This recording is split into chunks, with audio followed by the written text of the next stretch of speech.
see. Oh, wait. Okay, go. Eric Peacock here, the Man Up program. With every workout, we want to bookend our flexibility with a little post-workout static stretching. This is kind of the old school stretching. Think about when you're back in phy ed class, sitting and stretch, hold and stretch. But the purpose of here isn't to add really flexibility. It's to calm the body down and reset the muscles to resting length. You'll notice that when you do some static stretching at the end, you're going to feel your muscles relax better, and you're going to feel not as sore. And what we're doing from a nervous system standpoint is we're switching from our fight or flight system to our rest and digest system, which is ideal to create an anabolic or a rebuilding up environment for adding muscle and de-stressing the body after stressing it during a workout. So here's how it goes. Number one, we're going to go with a calf stretch.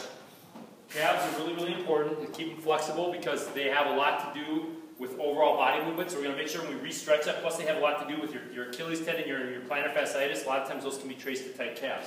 So we're going to reset calves, find something. I have a half roll here, but it could be a 2x4, just something you can elevate a foot on, step a foot in front, and I'm just going to push back into it here. One little point here. Notice I'm not pulling my toes back. I have the ball of my foot on whatever this object is, and I'm just going to keep my tension mild to moderate. So I'm going to do this on each side about 20 to 30 seconds, just mild to moderate. And then once I'm done with my 20 to 30 second stretch, I'll repeat it for the side, and I'm going to grab a stability ball. And I like this because this transitions very well, just like the dynamic warm-up. So I'm going to get on here, and I'm going to go once each side here. I'm going to get my foot extended, my quad, or my front muscle. I'm going to flex this just slightly. My quad muscle in the front, toes pull back, and I'm going to bend from my hip and just slightly lean forward. I'm going to feel a good stretch a little bit higher up on the hamstring, and I'm just going to hang out here for about 20 to 30 seconds, and I'm actually going to add a little bit of just slow rotation in here too as well. Hamstrings actually have a rotational component, so I like to add this rotation, and I'm going to repeat that for each side. Then I'm going to come down here, this is the, right here I'm going to put this in the middle of the back, my elbows go back. I'm going to pull my abs tight, and I'm doing a couple of things here. I'm stretching out all the front, my chest muscles, and my shoulder muscles. I get tight from pressing, also from bad posture, but also you can see I'm putting a nice healthy curve in my back again.